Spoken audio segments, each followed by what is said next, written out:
আর আরেকটা জিনিস বলে রাখি, ক্লাস যত ভালোই হোক, এতে কিচ্ছু আসা যায় না। দুনিয়ার সব থেকে ভালো ক্লাস করলেও কিছু আসা যায় না যদি বাসায় গিয়ে নিজে প্র্যাকটিস না করো। এবং এটা জাস্ট বলার জন্য বলো না, এটা serious issue. Maximum student chance পায় না কারণ বাসায় সে প্র্যাকটিস করে না। এক দুজন এক্সেপশনাল কেস যারা অ্যাক্সিডেন্টালি মিস করে, এরা ছাড়া বেশিরভাগ স্টুডেন্টেরই চান্স না পাওয়ার কারণ সে নিজে। কেন চান্স পায় না? কারণ সব থেকে ভালো ক্লাস সে করছে, ক্লাস করার সময় মনে হয় সব বুঝতেছে, সবই ভালো। 3 ঘন্টায় ক্লাস ভেক্টর শেষ, পরে মনে করবা 3 ঘন্টা যদি ভেক্টর শেষ হয়ে যায়, আমার তো এইভাবে সে তখন ঐকিক নেম হিসাব করে দেখবে তার তো 2 মাসে পুরো সিলেবাস শেষ। পরীক্ষা দিয়ে দাও, বসাও তারে, দেখবে ফেল করে চলে আসছে। কারণ একটাই, বাসায় প্র্যাকটিস করো না। তো 3 ঘন্টায় 4 ঘন্টা চাপটা শেষ হওয়া যার মানে এটা না যে তোমার চাপটা শেষ। তুমি পুরা 1 সপ্তাহ সামনের এই ভেক্টরের যত কিছু আমি তোমাদেরকে দিব, অসীম কুমার শাহজাদের বই থেকে যেগুলো করতে বলবো, আমি তোমাদেরকে যে প্র্যাকটিস প্রবলেম আলাদা শিট দিব, সেগুলো সব সলভ করবা। এবং কিভাবে করবা? নিজে নিজে সলভ করবা, কারো হেল্প না নিয়ে।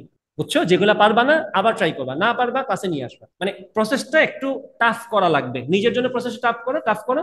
পরীক্ষাটা ইজি হবে। আর তুমি যত মনে হবে তুমি মুখে তুলে নিয়ে নিচ্ছ, ভাইয়া তোমাকে মুখে তুলে দিয়ে দিচ্ছে, সেটা তোমার জন্য এন্ড গেমে তোমার জন্য 12টা বাজায় দিবে। তো নিজের লাইফকে একটু টাফ করো, এত সহজ না লাইফ।